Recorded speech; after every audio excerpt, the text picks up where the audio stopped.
So we are reading The Shift by Dr. Wayne Dyer, chapter 2, point number 4. Ambition, point number 4. I am separate from everyone else.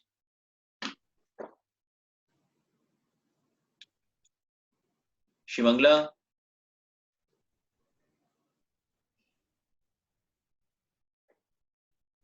Shivangla, you there?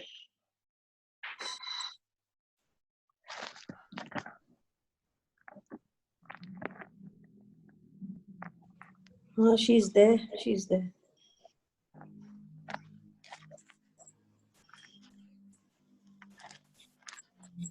उसका जो ना गड़बड़ हो रहा है मना. Just you mute yourself and go and check. First mute yourself.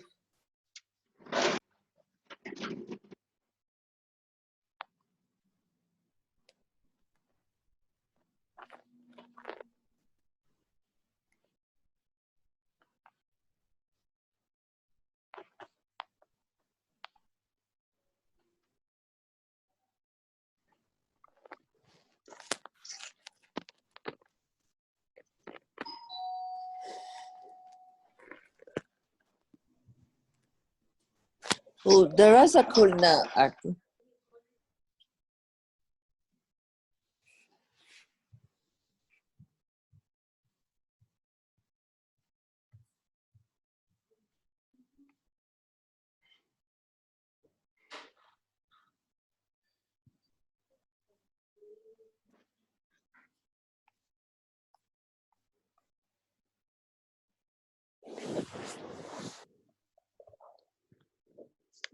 Morning. हाथ मुंह धोना हाथ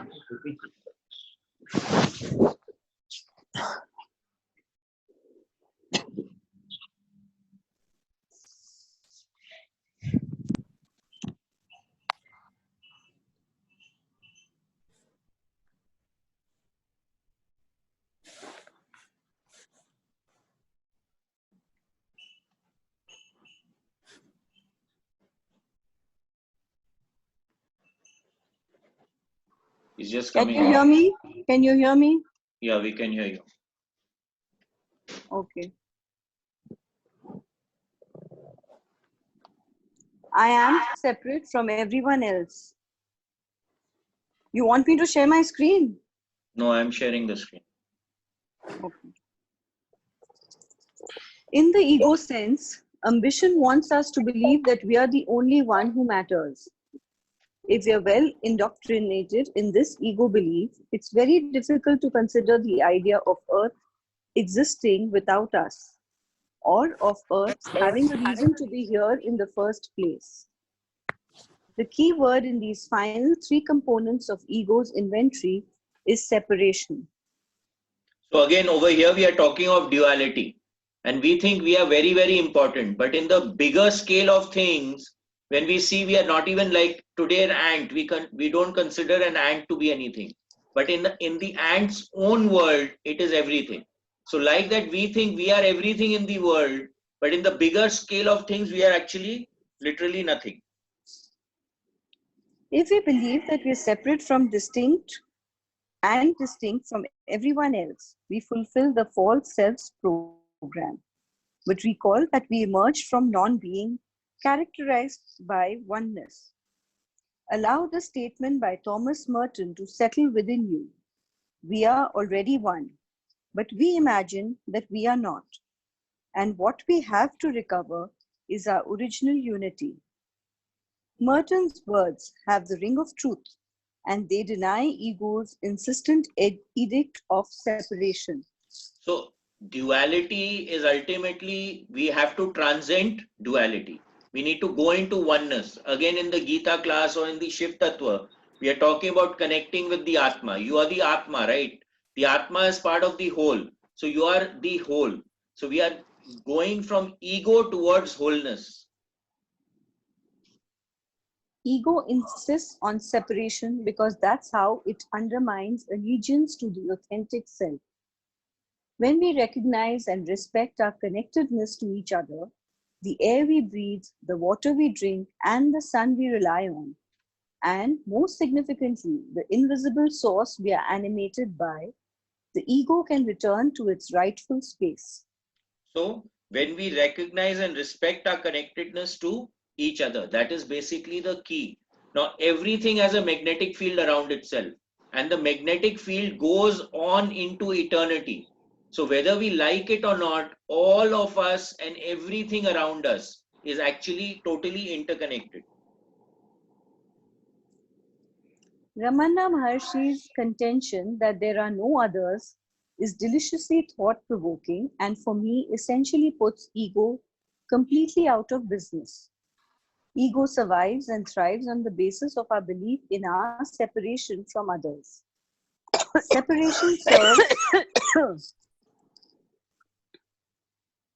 Separation serves as a motivating factor in our journey of ambition, in that it gets us to exercise our comparison mentality and with such thoughts such as I am prettier, smarter, more talented, a better performer, and on and on.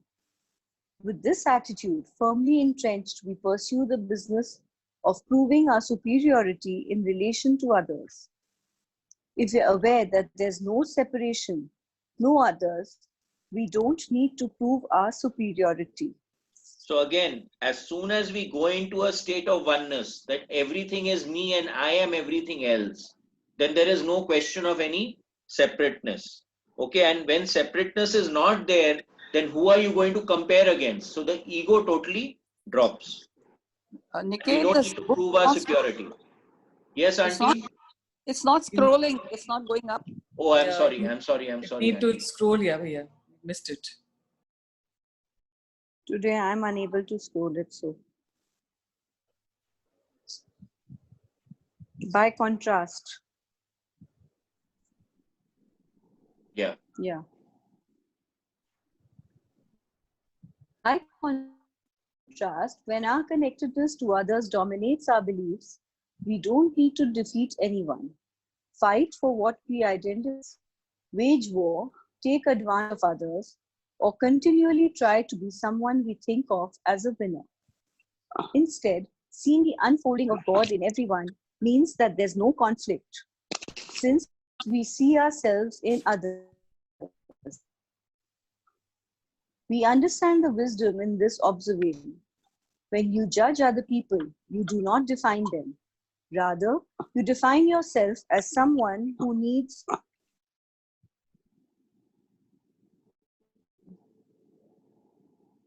to judge. We are able to grasp the idea of enemy and consequently unable to participate in killing or waging war on any member of humankind.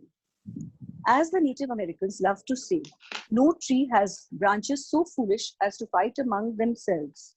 Okay, so again, this is a very beautiful saying. No tree has branches so foolish as to fight amongst themselves. So we are all actually a part of that oneness, but we are constantly in conflict with each other for no particular reason. Ultimately, when you go into transcendental states, you go into a state of oneness, that separateness drops. So you become all compassionate. And whoever is going into these transcendental states, the thing that they come back with is that everyone over there is infinitely compassionate. They're always doing for the other person. That separateness is not there. If they're doing for someone else, they're doing for themselves. So automatically everything moves very, very perfectly. Studying the history of humanity reveals that we've been at war with each of the branches on the same tree for more than 95% of recorded history. This is the result of ego convincing us that we are separate and need to fight, control, and vanquish others who live across the river, speak a different language, practice a different religion, or have different cultural attitudes. So, okay, here the key word is control. We are always wanting to control what's happening rather than seeing what we need to do for ourselves and for the betterment of everyone around us. We are always attempting to control the other person, to dominate the other person. And that is where the problem starts to come. We should look at what we need to do within ourselves rather than looking without and always attempting to control things. This is the result of ego convincing us that we are separate and need to fight, control, and vanquish others who live across the river, speak a different language, practice a different religion, or have different cultural attitudes. Competitiveness, fighting, rip-offs, hatred, and conflicts of all descriptions stem from the false self the ego creates when we allow it to convince us that we must preserve the illusion of our separateness. So all conflict results from the ego because it is creating you and me.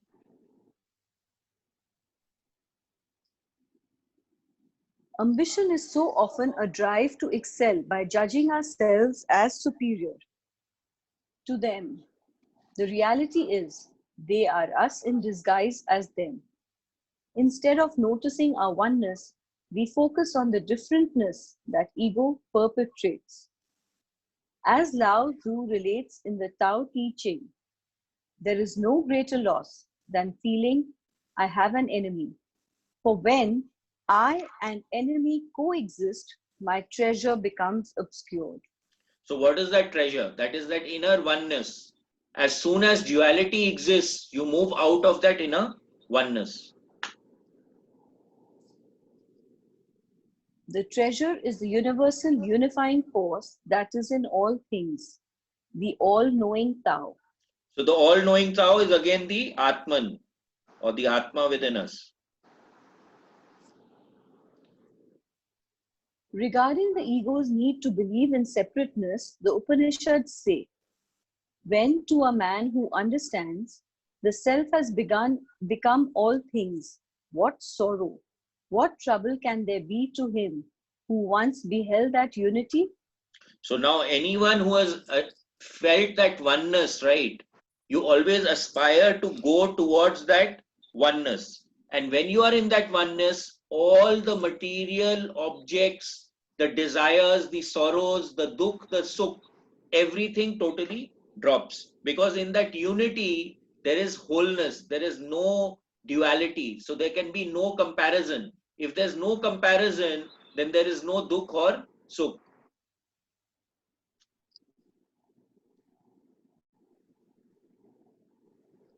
This is illustrated in the film The Shift. The businessman Chad is such a believer in his separateness that he runs his company with no concern for its impacts on others or the environment. Towards the end of the film, however, he begins to notice the spirit in which Joe, the owner of the resort Chad and his wife are staying in, serves others. As Chad writes a sizable check to donate to the charity house of Promise and Hope, his smile tells us that he's recognized there's more to life than making money at the expense of others. So the shift from egocentricness, that is self-centered, selfish attitude, to an attitude of wholeness. Number 5, I am separate from what's missing in my life. An ancient tale relates to the story of a young boy who lived in a small village. This boy had qualities of an avatar, and people were healed by being in his presence. Many villagers spoke of his ability to relocate, to be seen in two different places at precisely the same instant. His countenance was peaceful and he radiated tranquility. The elders of the tribe besieged this young avatar to tell them the secrets of God and the universe. One of them pleaded, I will give you an orange if you will tell me where God is. The young saint responded without hesitation, I will give you 2 oranges right now if you can tell me where God isn't. So God is basically everywhere. Also, whenever a person is in that transcendental state, the moment you go into their presence, their radiation, their resonance will start to automatically affect you, and healing automatically starts to take place. The 5th component of ego, our false self, refuses to believe that there's no place that God is not. God is the word I use here in reference to the creative source responsible for all creation. Ego has a vested interest in our believing that there are things missing in our life. It insists that we are not connected to an invisible creative source because it gets its identity by edging God out. If we start believing that we are permanently attached to God, ego's reason for existence disappears. So when If you there's have that energy of God in your life, then that separateness automatically transcends. You start connecting into the flow. When you connect into the flow, then ego has nothing to do or say over there, because everything is flowing. Now the ego has no decision making power at that point in time, because you allow things to happen in your life rather than doing. So the ego will always propel you into doing, but God propels you into being. So when you are being, there is no question of any doing.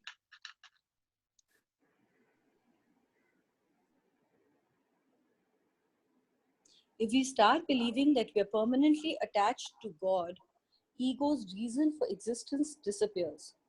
If there's no place that God is not, then God is in each of us, as well as in everything that our senses interpret as missing from our life. This means that in some invisible manner, we are connected to everything we perceive to be missing. The question might then be, how do we manifest the things we desire that appear to be unavailable? The answer is to realign ourselves in a way that allows what we seek to spiritually harmonize with us. So what is happening? What everything that we need at any point in time is available to us. The point is that we are not operating at that consciousness level which will allow us to perceive that and to engage that. The moment we go into that allowing and realign ourselves into that harmonious state, that equanimous state, that state of stillness, everything that we desire and what we want is absolutely available to us. Why? Because we are automatically already connected to it, because nothing is disengaged from anything else. But ego wants us to strive, set goals, believe in shortages, compete with all of the other individuals who are also searching for the same missing stuff, even fight for it, and ultimately emerge a discontent searcher. Why discontent? Because ego's method doesn't permit arriving in the sense of living peacefully and contentedly in the precious present moment. Ego's method is to be ambitious in the sense of searching, striving, and always desiring more. Ego utilizes its strength to encourage us to maintain the status of being an ambitious person. So again, ego is always in the past or the future. Ego doesn't operate in the present. Whereas what is happening is always in the present moment. When we want to connect to the flow, when we want to connect to that wholeness, we need to start becoming more and more present. And if we are not present, then we are never peaceful, because if we are operating in the past, there is guilt. If I'm operating in the future, there is always apprehension and anxiety. Ego defines ambition as striving to be better than everyone else, winning at all costs, accumulating more stuff, and being seen by others as brilliantly successful. So now what happens? Ego is operating totally in the materialistic premise, acquiring more and looking good in the eyes of others, but not looking within, okay, feeling good. There's a very big distinction between looking good and feeling good. Obviously, ego needs us to reject any idea of being connected in oneness to all that exists in the world. We must instead prove our alignment with ambition by having lofty goals and objectives. The bigger the goals, the more status we acquire as ambitious men and women. And the more we believe that our goals and plans must be big, the more we are aware of what's missing. So again, when we are connecting to a very big goal, many times we are projecting a goal which is beyond our capacity. Now, if I'm looking at that end, then am I happy right now at this end? I can never be happy. The idea is to be happy in the present moment and aspire for what you're wanting. But ambition makes you driven to that end, and you're constantly striving towards that end, not even understanding whether that end is going to give you happiness or not. So coming in connection with yourself and knowing what is right now in the present moment becomes extremely important to get that happiness that we are all looking for. So those ultimate ambitions will never give you happiness. Ego shouts, who you are is insufficient. Can't you see that you don't have enough stuff? Your means for acquiring all of that stuff you need to prove your worthiness is in short supply. If you don't go after it, someone else will get there first. Then you'll have to compete with them for the limited amount that's out there. These messages keep us from living our life from our authentic self's perspective. So the ego will constantly keep you in a state of lack. And whenever you are in a state of lack, you are in the left side of the grid because it is depleting you. Whereas when you're getting into wholeness, you're operating out of fullness, that yes, I have everything that I need right at this moment. So in my view, it is more important to have the thing you want when you need it, or when to have the thing when you need it, rather than have the thing and not have access to it when you actually need it. Okay, so the ego will always ask you to store, it will ask you to hoard. Rather than giving, ego will always ask you to keep. Whereas when you are in wholeness, you trust that whenever you need something, you will get it, it will manifest for you. So then life becomes much easier and much smoother.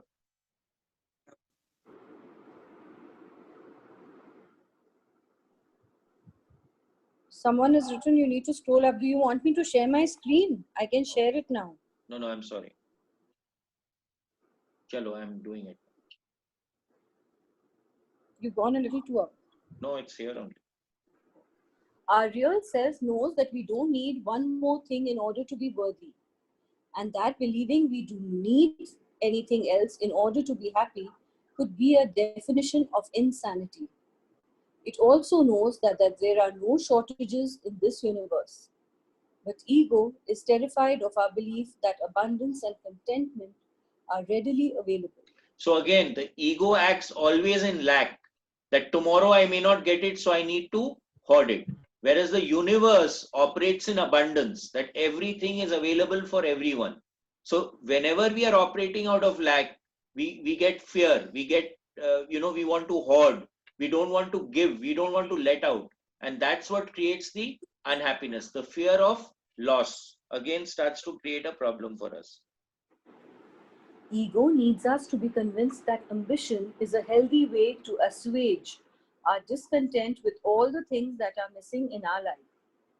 But we'll never completely erase that discontent. Ambition in this ego sense can mean spending a lifetime striving to get someplace else, which will almost instantly need to be upgraded to something else that's missing. So This our rat goals will keep transcending, our goals will keep increasing. So if I'm connected only with that goal, rather than be happy with what I really have at this point in time, then I can never be happy. I will always operate out of discontentment and lack. This rat race continues, energized by the idea that there's never enough.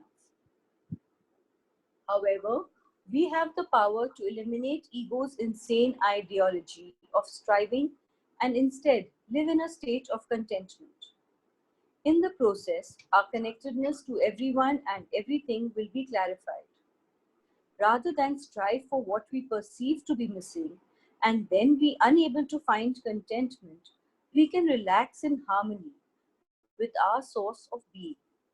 Then there's no need to edge God out, since we're resting in oneness. There's no need for that troublesome ego. So whenever we are getting into the flow, then automatically things start falling in place. Synchronicity starts happening in your life. The striving goes out of the picture, the being comes in. So there is no doing. Okay. Everything starts becoming effortless, provided we get into that flow, we connect to that flow. Feels to me like logic would then dictate the following: God, Spirit, or Tao is everywhere. Therefore, God is in me. God is in everything I perceive to be missing. Conclusion: I am connected by Spirit to everything I view as missing. Suggested action: align with Spirit and see that what appeared to be missing begins to show up. So again, this is exactly what I said. Align with spirit. So get into the flow, and whatever needs to appear will appear. So spontaneity starts to manifest in your life. The naturalist John Muir described this phenomenon like this: when we try to pick out anything by itself, we find it hitched to everything else in the universe. We simply need to pay attention to this fundamental truth and ignore ego's insistence that we must strive hard to get what we want. So when we are striving hard, what does it mean? We are doing, okay? But if we are being, then everything connected or everything required will automatically start to manifest in our lives. So we need to drop the striving. We need to start the being. Number 6, I am separate from God. In this sixth component, the ego acronym continues to effectively describe our actions of edging God out by believing that we are not the same as what we come from. The God essence and our worldly self remains ensconced in distinct and separate compartments. Ego is terrified that we'll believe we are a piece of God. Its leadership position is doomed if we truly realize our godness. Naturally, one of ego's primary functions is to keep us believing that we are two very distinct and separate entities. So again, the point of duality and wholeness. So the moment we come into wholeness, duality has to drop. So there the ego loses its control. The collective consciousness of humanity painfully and unnecessarily influences us by believing in and behaving like an ego-designed God. A few of the attributes of this ego-designed deity are that it plays favorites, craves for opulence, promotes killing and warfare in its name, accepts indulgences for special favors, punishes bad behavior, and needs to be avenged. These and many other attitudes illustrate a God created by the illusions of the collective ego. So now that all this, the point is that we've stopped believing that God is all compassionate, wants the best for everyone around.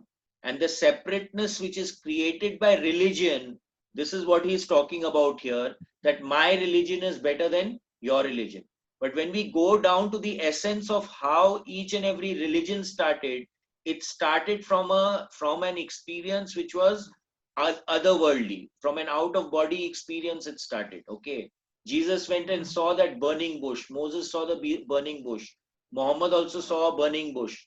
Okay, Buddha got enlightenment under a bodhisattva tree. So whenever we are in that expanded state of consciousness, if you go down to the crux of all religious teachings, it is love, care for the others, do unto others as you would want them to do unto you. So these are the things which are always talked about. But the ego creates that distinction that I am better than you, which is something that we need to transcend.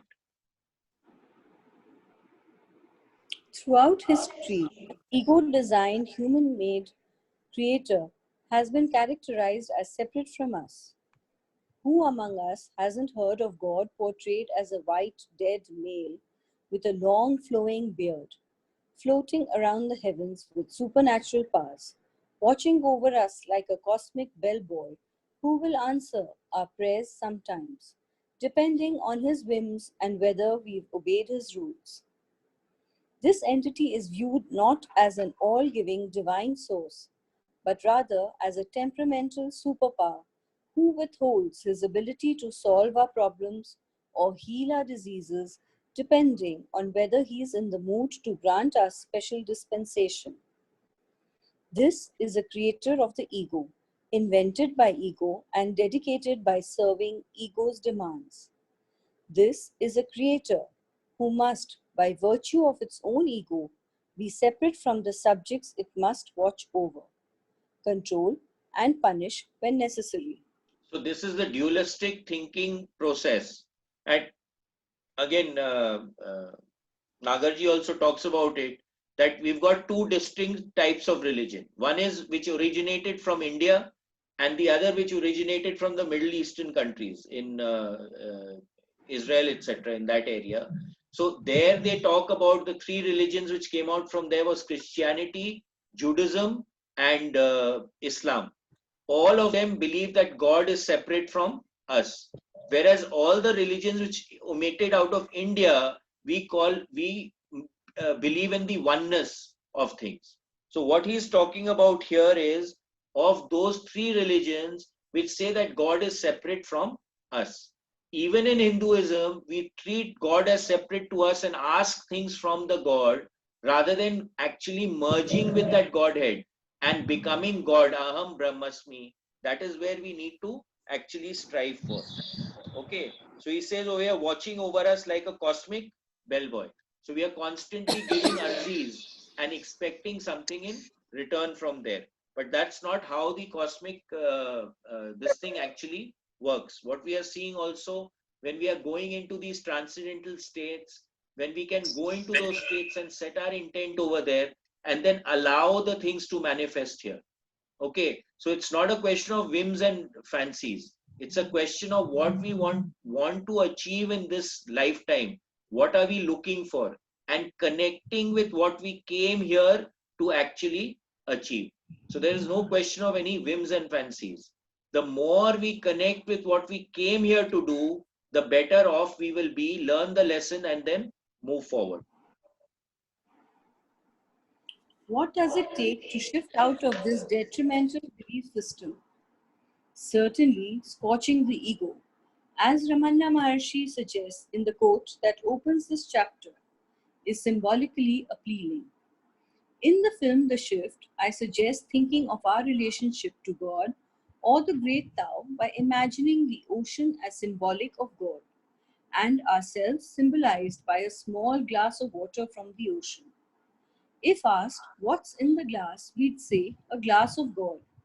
It's not as big or as strong, but it's a glass of God. If we empty the glass of water on the sidewalk, we'd see it disappear as it vaporized. Ultimately, it would return to its source. While the ocean water is in the glass, separate from its source, it lacks the power of the ocean.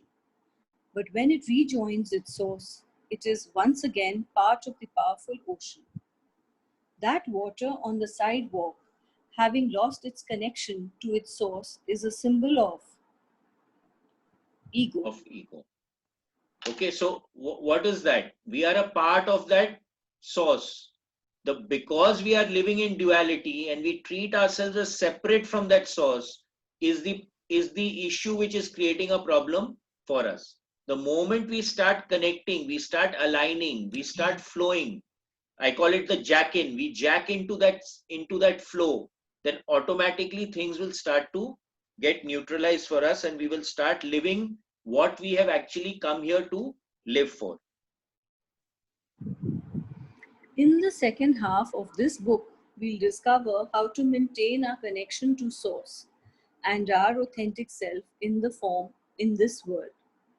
We will learn how to shift from the ambition of ego and its inevitable evaporation of power to the oneness of joyous meaning, where we realize that we are so much more than our possessions, accomplishments, and reputations.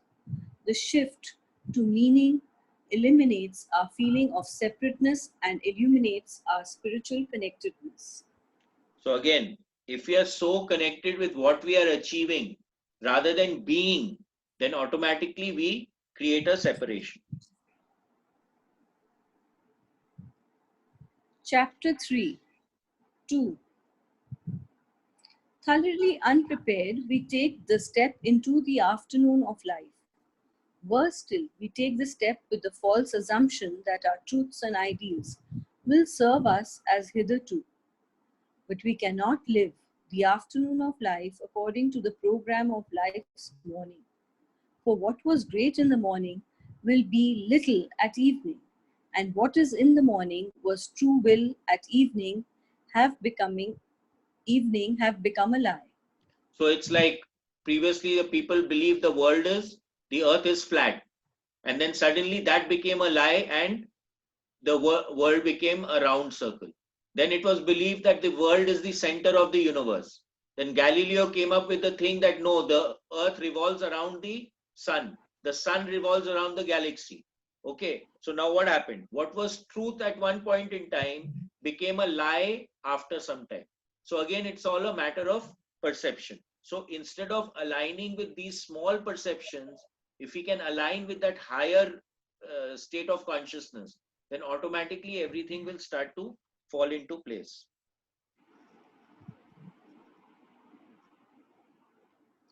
The title of this chapter signifies the step we take away from the demands of the ego, the false self that thrives on ambition, towards the authentic self, which is nourished by and nourishes purpose.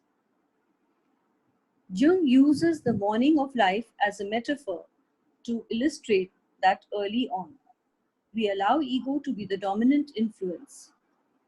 Yet, there comes a time for everyone when ego's influence is so inauthentic and inappropriate as to be a lie.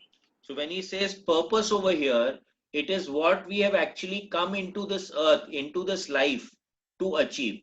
The more aligned we are to that, the better off we will be. And the ego takes us away from that. So the moment we can start recognizing that, we can come back onto track. Carl Jung is telling us that all of the truths and ideals we learn during the years of constructing a belief in the false self are ineffectual guides for the afternoon and evening of life.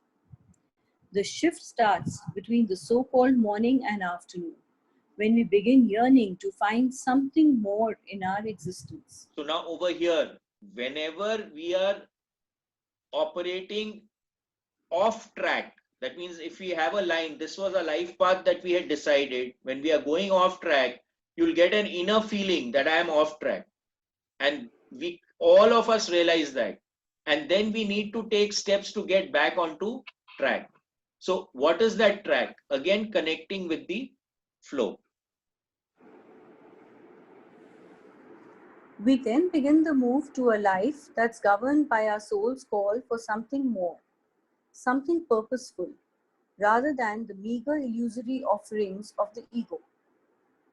Jung further warns us that ego's guidance is ultimately false when applied to the afternoon and evening metaphor. Yeah. So when the ego is operating, it is operating with ambition, lack, selfishness, but that is not the soul's purpose. The soul's purpose is always holistic in nature. This chapter explores altering the direction that ego wants us to take by making a U-turn back to our fromness. Still very much alive, we simply set out on the path to fulfilling our dharma, the meaning of our life. The U-turn is a shift from ambition back to our place of origination to fulfill the promise of the afternoon and evening of our life. That promise is a life saturated with purpose. So what is the purpose? What is the higher good? Again, we come back to the 4 S's. Okay, the third tenet, whatever is for the highest good. So again, if we are not aligned with that, the highest good, we will always feel something is missing in our life. Making the U-turn. The direction we take in life is far more significant than the place ego parks us in the present moment. For example, inquiring about what direction we are headed is more valuable than focusing on how much we weigh or when we had our last cigarette. Making a commitment to change a self sabotaging way of life is making a commitment to change direction, and then we head towards weight loss or addiction control. Heading towards something more purposeful and meaningful is even more significant. So again, we need to If have we purpose. What are we doing? Why are we doing? Okay. Which side of the grid are we operating from? What is the state of consciousness that we are operating from? If what we are doing is it uplifting or is it depleting? Is it for the greatest good or not? So these are questions that we need to ask ourselves whenever we are doing anything to understand if it is meaningful and purposeful. if we persistently listen to the demands of ego, we move away from our source of being. The ego insists on pursuing more stuff, accomplishments, status, triumphs, and money. More is the mantra of the ego, fueling endless striving with the false promise of eventually arriving. However, every assured arrival point is seductively transformed to a desire to strive for even more, unless we choose to make a shift in the direction our life is taking. The shift begins in the process of halting the momentum and self importance of the ego. But then we must proceed with the work of derailing and rerouting it in the opposite direction. This doesn't mean we lose our drive. Rather, it signifies that our drive is realigned with a life based on experiencing meaning and feeling purposeful. Okay, so what? We are constantly running for more. We need to get that pause in our life. We need to stop and create that stillness within to actually assess and understand what is happening in our life and what is the direction in which it is taking us, and whether we truly want that thing or that direction in our lives. When we start understanding this, that is when we will be when we will have a desire to make a U-turn and correct the path that we are actually on, if at all we are off track. Ambition is now fueled by our source of being, and it's vibrating at a higher frequency than the false self fueled by ego. Returning to our natural source, the fromness I described earlier as our origination point puts us on track to a way of life that supports the potential wholeness that we are. So moving to a higher state of consciousness, moving to a higher frequency of vibration will automatically disconnect us from the lower frequency. Now the ego is constantly operating in the materialistic frequency. When we go into a higher frequency, when the spiritual aspects start to kick in, then automatically we will become more whole, we will become more complete, we'll become more compassionate, we'll automatically shift to the right side of the grid. Here are some of the signposts of our readiness to make the U turn from ambition to meaning. Ego's repetitious insistence to do and have more becomes less attractive. Instead, we begin to notice an interest in where we are headed to. Although this may be a grammatically correct construction, it's a necessary emphasis in light of the title of this chapter. Gradually, we may hear a part of ourselves that whispers questions such as, is this all there is? What's it all about? And what's the point? We begin questioning the ego part of us that seems to be in charge, telling us that life is about what we do and what we have. We begin shifting our attention to our source, which is saying quite the opposite. So again, so what are we doing? What is the essence of what we are doing? Why are we doing it? Where is it taking us? These are questions we should constantly be asking any action we are taking. Why are we doing it? What is the reason? Is it self-centered? Is it holistic? Is it on the left side of the grid? Is it on the right side of the grid? Is it meeting the four tenets of the four S's? is it meeting the 4 agreements that we did? So you have to set a barometer of every action that you're taking. The Tao teaching instructs us to let go of everything, to remove our attachments. This part of the 81st verse particularly speaks to challenging ego's voice. Sages do not accumulate anything but give everything to others. Having more, the more they give. So again, any kind of attachment that you have is constantly going to create a drag for you. Whenever you're not attached, you have freedom. If you are attached, then that thing that you're attached to governs you. So you become a slave to what you're attached to. So that's why dropping of attachments become extremely important. And the more you give, the more you get. Because if everyone is giving to everyone else, then there is constant growth. But if anyone wants to start accumulating and not give it out, that is when the cycle of growth gets restricted. We notice that life begins to take a different direction when we get on track, headed back home in this metaphorical sense. We begin to understand that we have more by detaching from the need to acquire and accumulate. So This again, when the desire to accumulate drops, then automatically you are satisfied with what you have and you use what you have to the fullest. But if you're operating from lack and the consciousness of acquiring more, then you will never use what you have because you want to accumulate it. Okay, because you are attached to it. So that's why removal of attachment becomes extremely important. This very point is underscored in my movie when Chad, the CEO, detaches from his desire to acquire as he writes out his donation check to the House of Hope and Promise. This is followed by a scene in which he gives his wife wild roses, which symbolize his decision to change his life direction. Changing direction from a less than authentic existence to an authentic one doesn't mean that we are no longer able to attract abundance and prosperity or that we lose our desire to be productive. It does mean that we feel the natural bliss of being tuned in to our wholeness. So again, we will still acquire, but what is the state of consciousness with which we are acquiring? How do I look at what I am acquiring?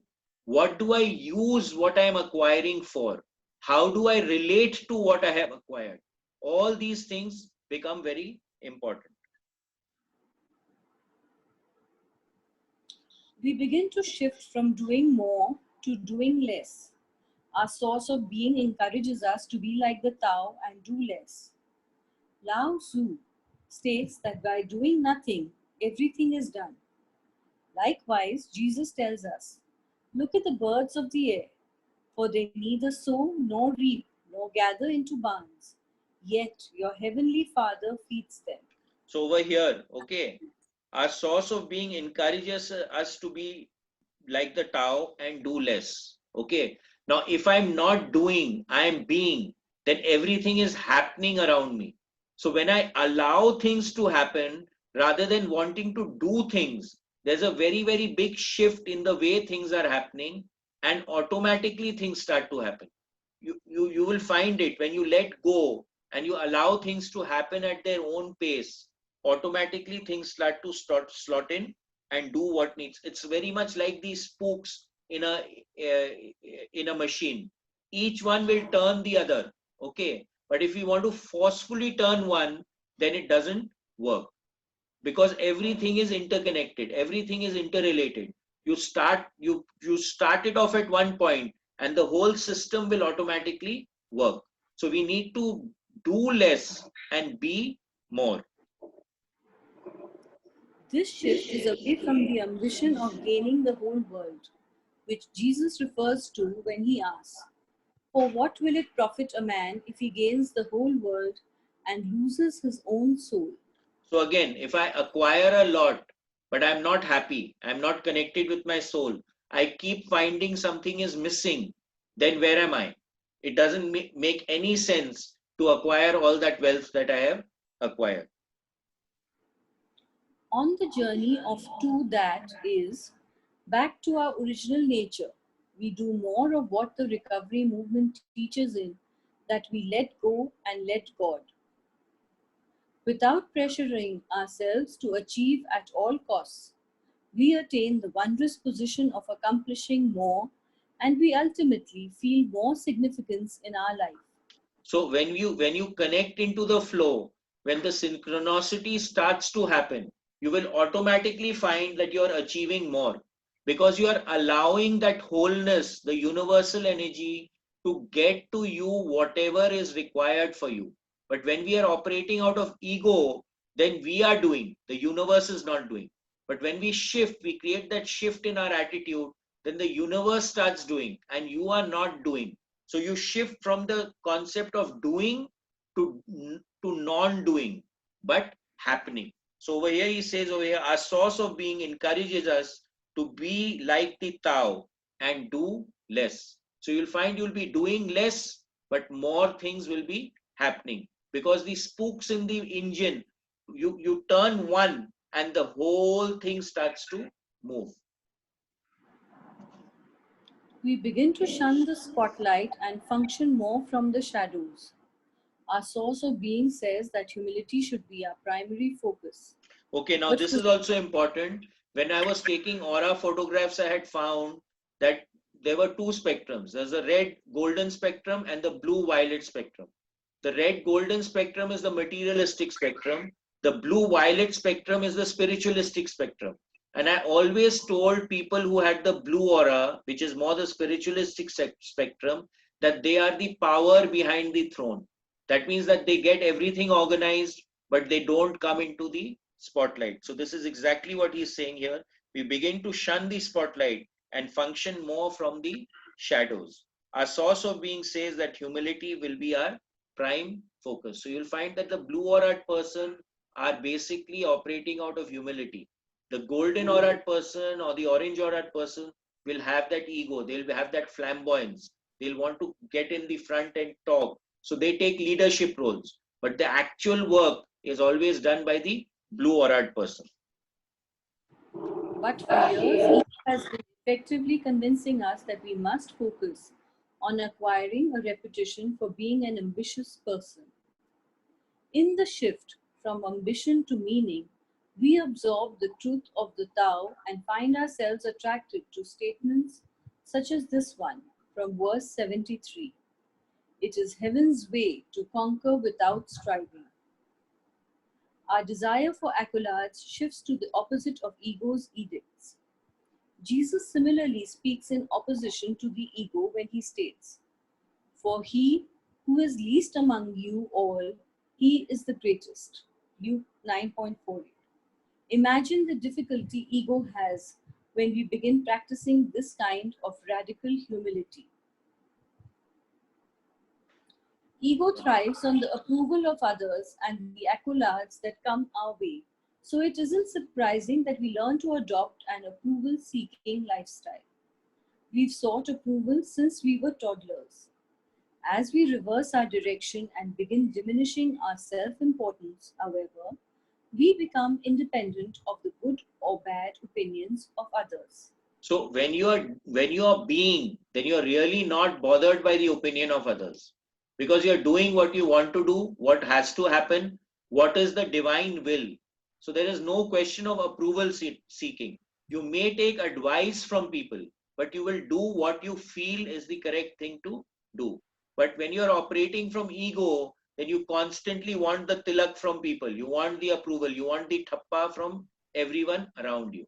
And that is a shift that you have to look at. What is the essence? What is the confidence? What is the consciousness with which you are taking your actions?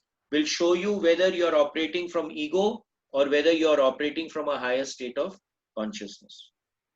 It's 3:20. We can done. Yeah, let's close it here. Thank you. Anyone, anything? Actually, all the stuff is saying the same thing.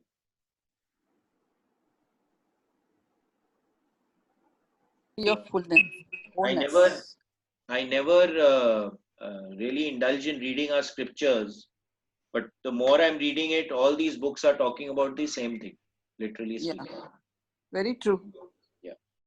But That's exactly we would discuss, Niket, even otherwise. It's all repetition, and all these books also just say the same thing. So exactly. But the distinction is that over here they are putting it in simple examples and simple words, so it becomes easy for people to really comprehend and understand. yeah. Shall I see Chaliye, you for so we'll meditation? see you at for meditation at 3:45. Thank you. Thank you. No Ram problem. Ram. Ram Ram. you, Bhaiya. Ram Ram. Ram Ram. Ram Ram. Ram Bhaiya. Thank you.